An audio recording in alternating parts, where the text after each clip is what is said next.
Welcome back to the Genesis series. Today we are in, chapter 21. Now the Lord was gracious to Sarah, as he had said, and the Lord did for Sarah what he had promised. Sarah became pregnant and bore a son to Abraham in his old age, at the very time God had promised him.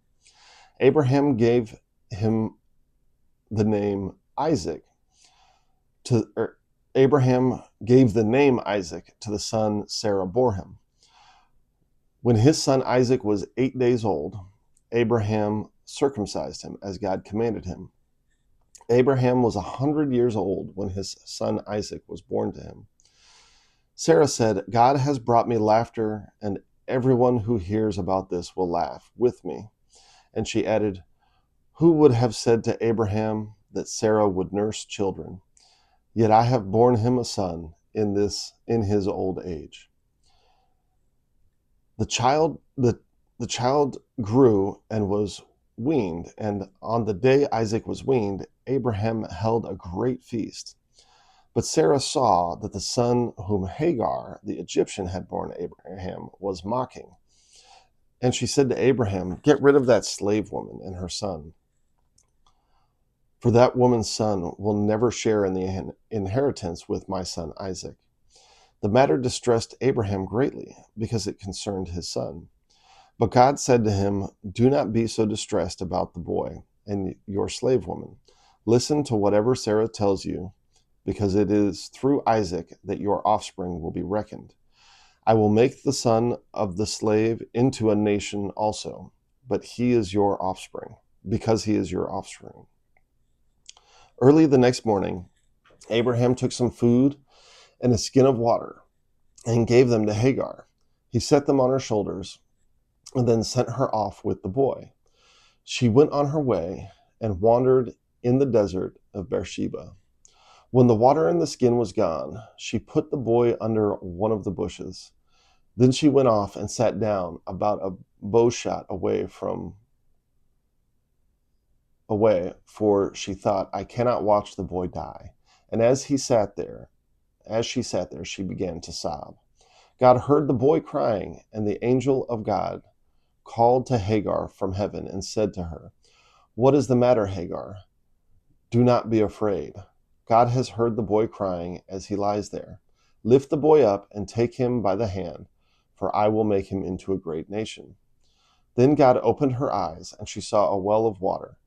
So she went and filled the skin with water and gave the boy a drink. God was with the boy as he grew up. He lived in the desert and became an archer while he was living in the desert of Paran. His mother got a wife for him from Egypt. At that time, Abimelech and Phicol, the commander of his forces, said to Abraham, "God is with you in everything you do. Now swear to me here before God that you will not deal falsely with me or my children or my descendants. Show to me and the country where you now reside as a foreigner the same kindness I have shown you." Abraham said, "I swear it." Then Abraham complained to Abimelech about a well of water that Abimelech's servants had seized. But Abimelech said, "I do not know who has done this. You did not tell me, and I heard about it only today." So Abraham brought sheep and cattle and gave them to Abimelech, and the two men made a treaty. Abraham set apart 7 ewe lambs from the flock, and Abimelech asked Abraham, "What is the meaning of these 7 ewe lambs you have set apart by themselves?" He replied, "Accept these 7 lambs from my hand as a witness that I dug this well, so that place was called Beersheba, because the 2 men swore an oath there." After the treaty had been made at Beersheba, Abimelech and Phicol, the commander of his forces, returned to the land of the Philistines.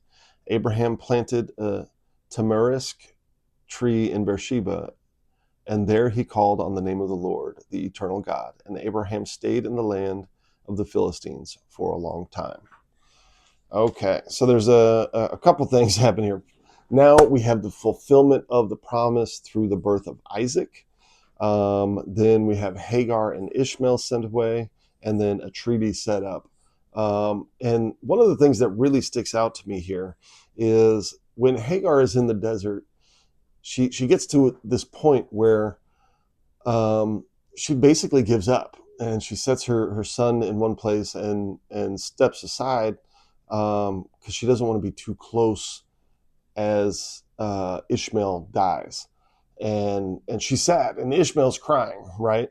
They've been in the desert, they're out of food and water, and sometimes we're in such dire situations we don't see what's right in front of us. So when I see this, it doesn't say that God made a well and magically appear. It says that he opened her eyes, and there she saw the well. That means the well was there. She could have gone and gotten water, but she was so focused on the situation she was in that she couldn't see the solution. That there was plenty available, but she wasn't partaking in it, and it doesn't say that she had to travel or climb a mountain to get to this well. The way it reads is as if it was right there, and because of her distress, she didn't see it. And I think of how many times in my life I've been in a situation or angry or fearful or have a heightened emotional state, and because of that, I'm not able to see the solution that's right in front of me.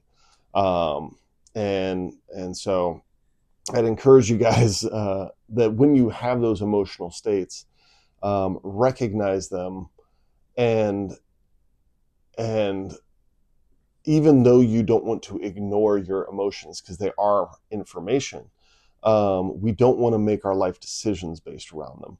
So acknowledge those emotions as real, and experience those emotions, but be mindful that in those heightened emotional states, you may not be thinking clearly. And sometimes that means you need a coach, a friend, a pastor, a mentor, somebody to show you something that may be obvious to everyone who's not in that emotional state. So with that, if there's anything I missed or anything that sticks out to you guys, let me know. Like, share, subscribe, all that YouTubey stuff, and I will see you tomorrow.